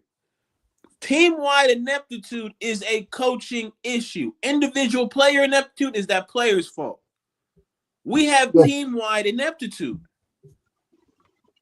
He has to fix up, bruh. Simple and plain. And absolutely. He had, I think it's an 18-month contract. Yeah. Yes. Yeah. Brother, you got hired when? November. So he's basically got a year left. You got a year. You got a year. You got a year to. I'm hearing Javi links, and I'm like, brother, no, please, God, no. Do your fucking job. Honestly. Do your job. That's where I'm at with you. That's where I'm at with it. Sorry, go on. No, I'm cool. Yeah, that's where I'm at with it, and that's why I criticize him more than I do the players. Of course, players are going to be brought up when we're performing poorly, when we're losing games, when we're making the individual errors we are. But you continue to throw them out there. If this was youth players making these mistakes, yes, I'd be critical, but I'd be much less critical. You know why? Because at least you're attempting to fix the problem. The problem, yes. It's about trying to find solutions. There may be no solution to the problems we have. That might actually be the case. It may get worse with the youth players. It may stay the same. It may get slightly better. However, at least you're attempting to fix the problem. You are no longer attempting to fix the problem. You are just putting the problems out there. And then get surprised and be stressed on the touchline. And you're becoming part of the problem because of that. Yes, you are. He's a major part. He's a major part of the problem right now. I blame him more than anybody else currently. This is mainly on you. When I said it, the Everton game, I said it, the Palace game, no, sorry, Southampton game, you said it. Southampton game on you. Yeah. I got a question. So I think we're on in agreement on this. Yeah.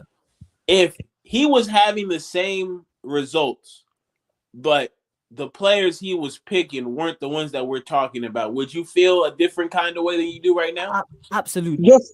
Absolutely. For two reasons. One, because you're actually attempting to solve the problem. Number two, you've actually realized who the problems are. And then three, then everyone I start then looking at the board going, hey, you put him in this situation. Our senior players ain't it. And they're so bad to the point he's had to go to the youth players and that's unfair to both the manager and them. Now I'm looking at you lot in terms of our squad, but you're not even attempting to fix it. You're not even attempting at this point. You are not even attempting to fix said problems. 0016, that's your fault. I'm sorry.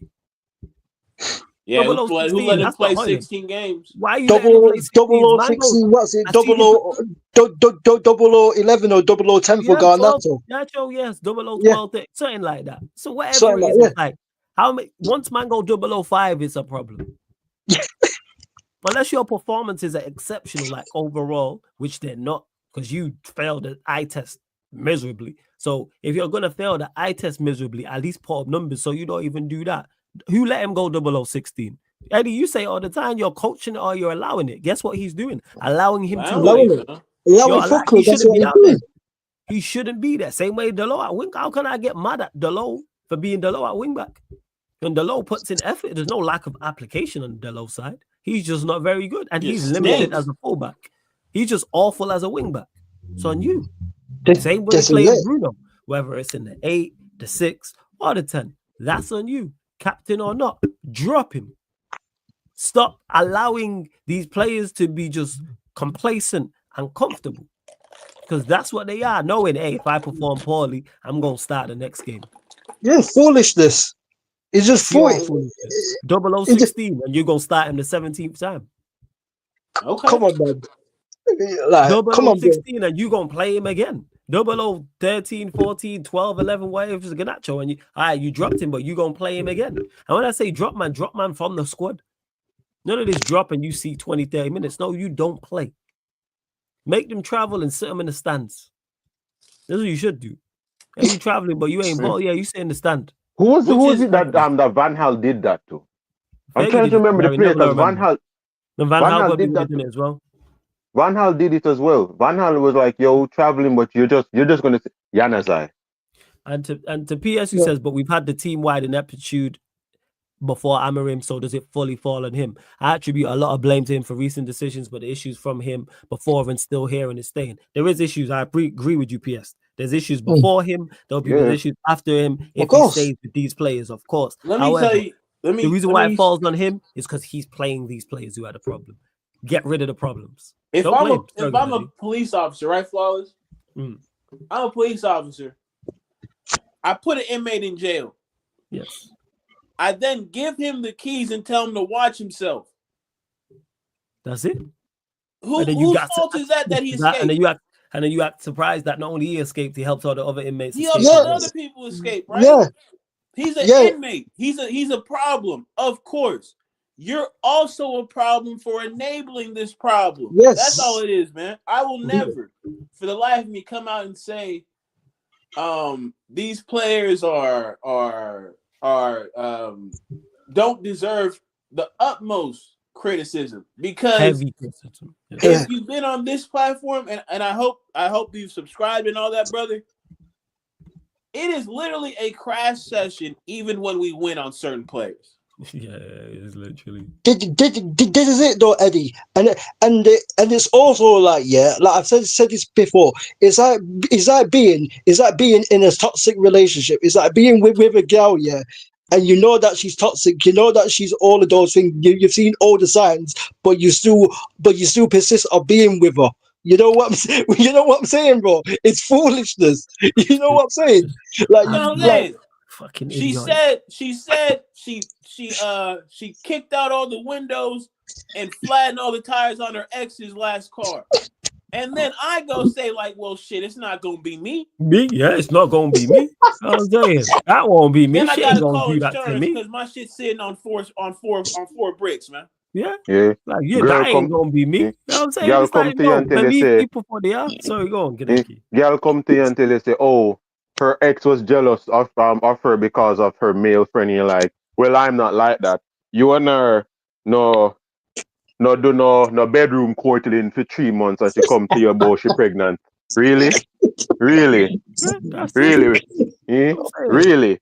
Like, when we're talking about him, like, well, I don't think it's gonna be like you gotta believe people when they tell you what you are, and in regards to the players, that they show you match day by match day how poor they are, how many poor and you have a front row seat to it as well. We're watching it on TV. yes, And we can see how bad it is. You're there, so you see all the off the ball stuff the cameras don't catch. Yeah. And I know you know this because we see how stressed you are, number one. And two, I hear you back. The last game, I heard him barking instructions. I can hear him like he's mic'd up. The mic is picking him up. He's shouting so loud, barking instructions at these players. Stop playing the players. But I agree what you're saying. He deserves blame and quite a bit of it. The fact that he hasn't truly tried to change it and tried something new is fully on him. Low-key think he's giving up. Maybe he could be giving up. Maybe he thinks it, like he keeps saying, no, I don't think he's giving up. He's just in survival mode. He's been saying it. You gotta believe him when he's saying it. He's saying we're gonna survive. He's been saying I don't know we're gonna about, survive. I don't think I he's don't giving know up. about giving up, right? Because when I see giving up, I just don't think, especially when we're talking about management, I think you can clearly see when a manager has given up. Yeah, like 10 I am confident in saying that he's ran out of ideas that he thought would work. Yes. Now he looks like he thought he built something up, and now he realized he's still at ground zero. Yeah. I think he's been humbled to an extent that he never thought he would truly reach. Yeah. That's what I see from him on the touchline. I think that's fair. I agree with that. Yeah, that's where I wouldn't say give up though, because I think if he was giving up, then I think it's very easy to see when a player or a manager in sports has been giving up because they just start getting waxed by anybody who comes through the door. And they start just saying foolishness and doing foolish things in regards. Like again, even, Ten Hag gave up, right? Yes. Ten Hag gave up on trying to make people feel like he was 10 toes down and it wasn't just all about him. Yeah. No. He was about the team when he first joined because you never saw the ego. Then once people started questioning him about what he was doing and he started big man in it, then you started to realize like, oh, he actually thinks it's just him. Yeah. So he's not in on this team concept anymore. He's like, give me my respect before I leave here. That was his get-go. So yeah, and I think also like Eddie said, he knew it was a big job and it was bad. I don't think he realized how bad it is, and the fact that it's now gone. Now it's gotten worse. So he's gone from awful to diabolical. This is new for him. He's never been. He's been in a bad situation. Like when he joined Sporting, it was bad, but it wasn't this bad in regards to the magnitude and the spotlight you're under being at Manchester United. Bro, it's like being bad at Sporting is one thing because Sporting are a huge club. Do not get it misunderstood. Massive club. Multiple Portuguese titles. Their version of the FA Cup. I believe they've won both Champions Leagues and Europa Leagues as well. I'll have to check. They have European heritage. So yes, being bad there is one thing, but being bad at Manchester and you're being questioned about it daily. He's probably done more interviews in this short time at Manchester United than he's done in his entire the rest of his career combined. And that's true. Yeah, so that's where it Yeah, also stems from. So I don't He's think had it he's low-key himself. giving up. I think he might be, it's Yeah. an ideas thing, like, all right, how do I fix this? Well, you're just going horrendous. We said this yesterday on the Phil podcast. Was people like, you can't learn on the job at Manchester United. And I said, you're always learning as a manager. Ancelotti's still learning now. Pep still learning now. These are two managers who have been managing at the highest level longer than some people watching this have been alive. However, like Ancelotti won a Champions League in 2005. There's someone watching this who's not 20 years old. So he's been managing at the highest level longer than certain people have been alive. But he's still learning. But what you have to do at Manchester United is learn fast. It's a fast track here. There's no baby steps. This is fast track. You have to learn at a very, very quick rate, and you also have to be performing at a high level at the same time. Otherwise, you will get eaten alive here. So that's why I say he deserves blame, because you're not even attempting to fix it in terms of fix the problem. And simple. Yeah. Like personnel is not like that's not. I'm not criticizing tactics or system. I'm saying personnel wise, because I know these players. I've watched these players for long enough before you be a problem, and I know you would have done your due diligence, because from your first interview where you said, "Yeah, this team lacks physicality," that means you've watched, you've assessed that without even taking a training session or managing your first match, and then the way you assess players. So I know you know what the issue is, but then continue to persist with said players and then get stressed on the touchline. Jump. You can't defend that. The girl's toxic, and we all know she is, and I go get with her. And then complain to King Eddie and Kaneki that the girl. See, that's what I said, bro. This is what I'm saying, bro. And we all know that. We all know her very well in terms of we all from the same ends, she from ends. We all from the same area. And we know this girl is batshit crazy. Nuttier than the squirrel's jaw side. And then I go deal with it, and then come back and complain to these three and say, "Hey, you know what? This girl is stressed." Brother, I got a perfect example. And I'll keep it G-rated. Yeah, go on. Last year in high school, when I tell you my dog has been eyeing this chick since we was like sophomore year, something like that, and then he's never pulled the trigger. And then we've seen this girl do this, that, and this, but we've never had the heart to really tell him at that time, like, hey, man, she ain't what you think she is. Yes. She's not. Like, she might come to the school, you know, clean, pristine, but when it hit about 6, 7 o'clock and she with the homegirls, it's different. I'm just saying, be careful. Yeah. Senior year comes. Now he's fully into it, like, yo, she's going to be mine by the time this year is up. I'm like, listen, brother, I don't know if that's a good idea. You feel me? Like, I know you've been fiending for us for a long time, but I'm just saying, like, brother, it's okay to see something else. Do something else. He gets the courage to ask her to our homecoming dance. I'm like, all right, I'm not going to say much. It's homecoming. It's cool. They dancing a little bit. She leaves. He's by himself. I'm asking, yo, where's your date at? She's like, oh, she went to go outside to go get some water. Woo, woo, woo. I go outside. Brother, she's entertaining like 3 different dudes at this time. Damn. She left him to go entertain, just chopping it up, nothing crazy. Then I go back to him. I'm like, look, bro, it don't look good. So how about you tell her you had a great time, woo, woo, woo. Find something else at this dance that we can. They might have some hunger. We'll kick it with them after the dance, man. Let's see what happens. Yeah. He's like, nah, I'm cool. She's gonna be mine tonight. I'm like, all right, fine. We start party hopping. The last party we go to, on Everything I Love, brother, them same 2 guys that I seen her kicking it with at the homecoming dance. Is the one walking her into this party. The look on my brother's face, bro. Yeah. And I tried to tell him, and it gets worse. They walked out. Them 3 walked out of somewhere else, but we just gonna leave it at that. Yeah. That's what it is. We told you for years. Eddie. Like the same way we've been telling you for years, and as long as this platform has been around, about these players, about certain players who have been here. Once a player's been here a year, I always give players the first season, but once you've been here a year, 2 years plus, Yo. you get a roundabout idea of a player's quality, their skill set, what they're good at, what they're not good at. Hoyland's gone 0016 3 times. What more do you need to see? Your ManDem podcast, what happened this year, that have to put up as you were right. Yeah. When the season started and you were looking at and everybody was telling you what they think is going to happen, you know. Yes. Pigs are going to fly. You're going to start seeing rainbows at a pot of gold at the end of the rainbows, yeah. You're gonna win the lottery.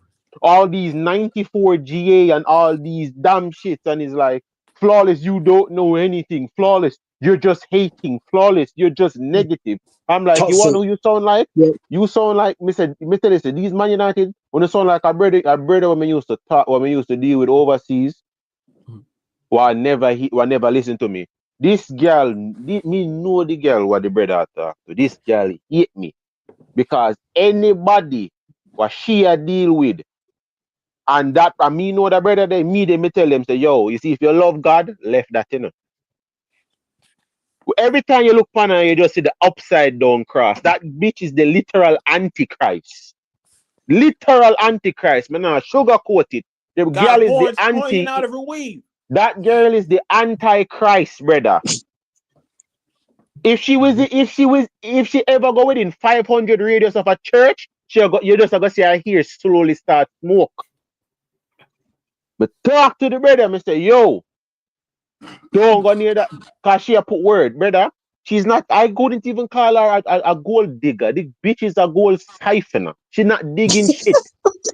All right, Mr. Brother, leave that girl alone. The brother was always an arbiter. She have this one friend. She'll never deal with this brother, but she have 2 pitney for him though. She will never leave him. She's not together with him, you know. Her word is he's not relationship material. Yeah, 2 pitney for him. But all right, back to the junker now, Mr. Brother. Low it. This bitch I gotta tell this man now. Oh, I've always been hating on her. I've ruined all her relationships, and it's because she never wanted to give me any. Me just dep on brother. If I the last woman on earth, me jump in a Yellowstone before me try get done from her. Me jump in a Yellowstone before me try get done from this bitch. And this brother let this girl manipulate her. Me just dep on. Oh, brother, you know what? I want to take her serious. So, and she don't like me being around you, so I'm gonna keep myself from you. Me say, oh, all right then. My virgin tell me, say this bitch pregnant now. He's not female. Or the brother was she ever their own youth. So him got to know Captain save a hoe. I take care of 2 pitney and 1 pitney that him swear for him. Every time you go around now, you use a condom, but all of a sudden she pregnant. Yeah, definitely. You see when this bitch ruin him life. Let me tell you, say this bitch dragged this brother from league challenging to relegation in a football term. Let me tell you that. She took this brother from 1 point behind first, all the way to sat 20th at the bottom of the blood clot league. Yeah. When me see him now, him a come say, yo man, me say, yo, don't talk to me. Alright? Don't talk to me. Cause me want you. But you didn't want me tell you say you walk through the gates of hell. You don't want to listen to me. You want to walk through the gates of hell. Well, now that you're in hell, don't look for me if you ask me to take you out of hell. Don't ask me about it. When we were out here talking about Bruno Fernandez for years, we were hating. When we talk about Harry Maguire, we were hating. Talk about Luke Shaw, we were hating. For Northside Channel, when King over here start talk about Rasmus Hoyland. Everybody go after King. You don't know anything. Rasmus Hoyland just need time. And when that King so bad for Northside Channel, you know, brother. Went so bad, you know. What was the game that he scored in? It was after he scored. I think that was his second Europa goal. League game? Was it Europa No, League game? it was in the league. It was in the league. The last game. That was the last game he scored. What game was it? Was it Brighton? Last Premier League game of the season. Last Premier League game he scored, and everybody was like, "Oh, No, we won the game, and Rasmus Højlund scored. Rasmus Højlund scored the game that we won, and everybody was like, "Yo, you see, King, you're just negative. You're not a real Man United fan. You know what? What Yeah. I love is like the Arsenal train. I don't go at Man United fans when they're chatting shit. You just leave them. Leave them, and when everything just turn around back in at them fucking face now. As we said before, you have time to laugh about Jadon Sancho. Pay attention to your own team. Because when Maresca managed to get Chelsea kicking again, because look on it, it's not Chelsea playing good and Sancho playing bad. It's everything at Chelsea going bad. That is what is Yes. happening. But you want to laugh at Sancho. Look at your own team, bro. Yeah? Because everybody that's left Man United has been performing. Yeah? Jadon Sancho, you know that? Yeah? Anthony left performing good. Van der Beek left is performing well. Everyone that's left is performing well. Why are you looking at this, brother? Look at your own team. You're laughing at Jadon Sancho 0-13, and you have a brother in your squad that's three-peated 0016. Yeah? So I don't get this whole aggressive thing from Manchester United. I really don't. And when we hear the fan base them are trying to talk about this now, I'm like, yo, what are you mans on right now? Because I really don't get it. I honestly don't get it now. That bird in the background. Yeah, my dog's chasing the damn neighbor's chickens again. They're just clueless, Kadeki. They're just clueless, and they said the same thing. And they say, I remember I was on North Side. Did a watch along for Manchester United and Leicester, yeah. And I joined the watch along, yeah. And after the game, yeah. People were saying after the game to me, people were saying, "Oh, this United fan is a wrong gun. This Manchester United fan is a wrong gun because he's going at Garnacho. Garnacho is a game changer. This and that, blah blah blah blah." They were basically saying Garnacho is good enough to play for this football club. And when I went at Garnacho for me, yes, he got one Buki freaking cross, one Buki assist, but people are acting like he had a world-class game against Leicester. No, he did not have a world-class game against Leicester. He played one Buki cross and missed like two clear-cut chances, bro. You get what I'm trying to say? And man was going, oh, this is what I'm saying. Man was going over the top with it. And what I can't also stand about this fan base is that they say, oh, we have to give Amorim his players. We have to give Amorim his players. No, bro. We should be signing players for the identity of the football club. We shouldn't be signing players for the manager. Because you were saying when Eric Ten Hag got sacked, or when Eric Ten Hag was in trouble, it's the same players who are letting down the same manager all over again. Oh, it's the same players who are letting down the same manager. Who brought most of these players? Who co-signed most of these players? Who co-signed them? Oh, I forgot. Man like Lorenzo Ten Hag, Eric Ten Hag. You get what I'm trying to say? This is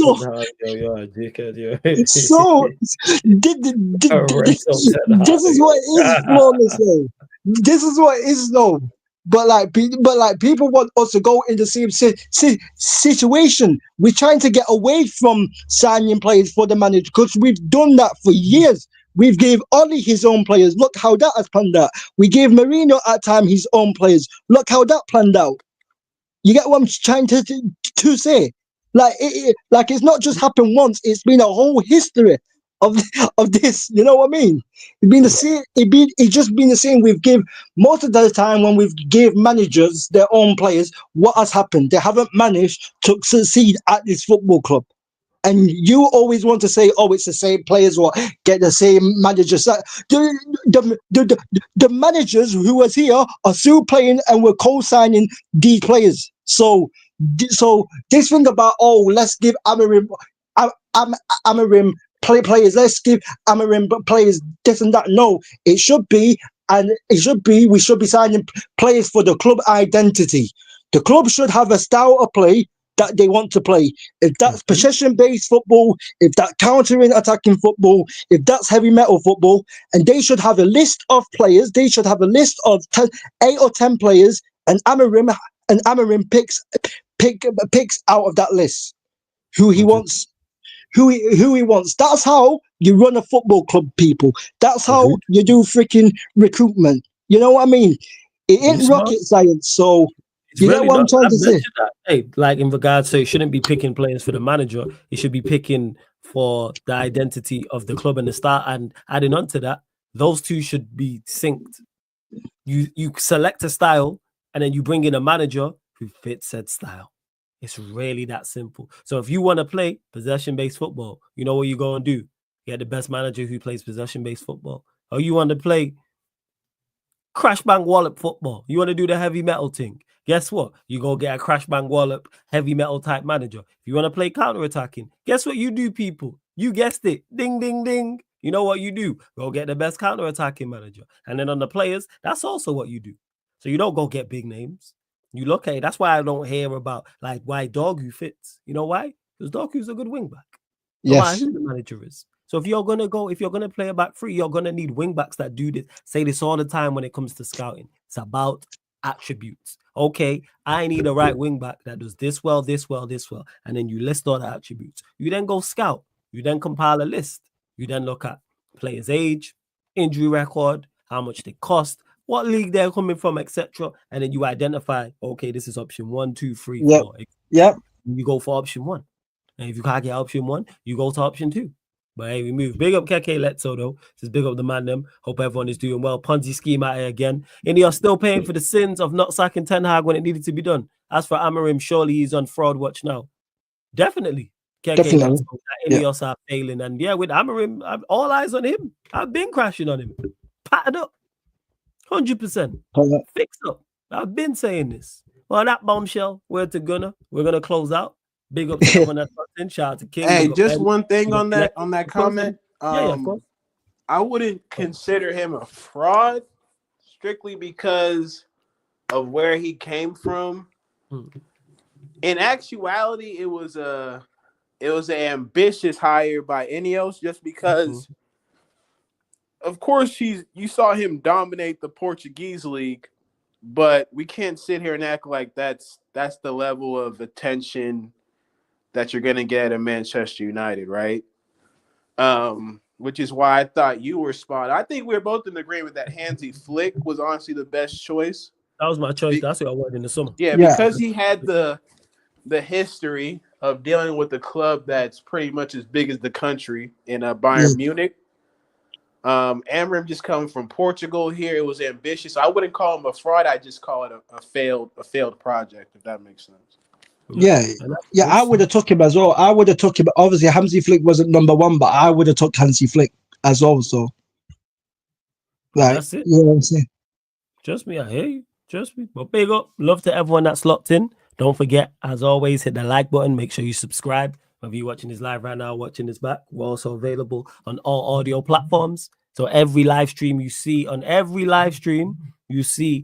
channel, people, apart from fan calling shows, which there'll be one tonight, 10:30 p.m. So outside of fan calling shows, the gaming content and watch-alongs, we are available on all audio platforms, people. So Spotify, iTunes, SoundCloud, etc. So if you're on Spotify, type in Sarcasm City TV, follow us and 5-star us. Because you may want to listen, people. You may want to just listen. You might not want to have YouTube up open. Maybe you don't want to see our faces. Maybe you don't want YouTube using up all your data. Or you might just prefer to listen to your podcast audio only, people. So Spotify, iTunes, SoundCloud, wherever you listen to podcasts, type in Sarcasm City TV. Make sure you follow the Sarcasm City TV playback as well, which is the hood of Sarcasm City. This is the nice part to see. I say this all the time. YouTube, nice part. Nice buildings, no rubbish in the streets. You know what I'm saying? Like, it's a very nice part. The rivers, the lakes, the seas. I can neither confirm nor deny these allegations. Beautiful. Sarcasm City. But you see the playback, the hood. It's the block. So get over there, like, to the playback. Because it's crazy enough here on the YouTube, but playback, it's the wild, wild west. So go to playback.tv/Sarcasm City TV, playback.tv/Sarcasm City TV, or just download the Playback app from your app store. Create an account for free, sign up for free. Same way you watch and comment on YouTube is the exact same on the Playback. Premier League watch-alongs over there, Champions League, Europa League, NBA content over there. It'll be NBA tonight as well with the Thunder playing the T-Wolves on a back-to-back. So we'll be there 1 a.m. UK time for that. You get gaming content, UFC, boxing, Formula One, all over there, cricket, all over there on the Sarcasm City TV playback. We're gonna redirect to Sad's football corner because shout out to Sad, but he's devastated about Arsenal's title hopes being over. So put Sarcasm City TV raid in this chat, and I'll be back live here 10:30 p.m. UK time, people. 10:30 p.m. UK time. I'll be back here for a calling show. Talk your ish, which is open for anybody to call in. No matter who you support, doesn't matter where you calling in from. Feel free to call. Talk about Super Duper Mick. You know what I mean? Super Duper Mick, if you want to talk about Super Duper Mick. And like I said, 1 a.m. UK time, we will be live on the playback for the Minnesota Timberwolves versus the Oklahoma City Thunder. NBA regular season watch along, and Edwards versus SGA. We'll be there for that, people. So big up. Love to everyone that's locked in. This has been the ManDem United podcast live on the Sarcasm City TV YouTube. Big up to everyone supporting as always.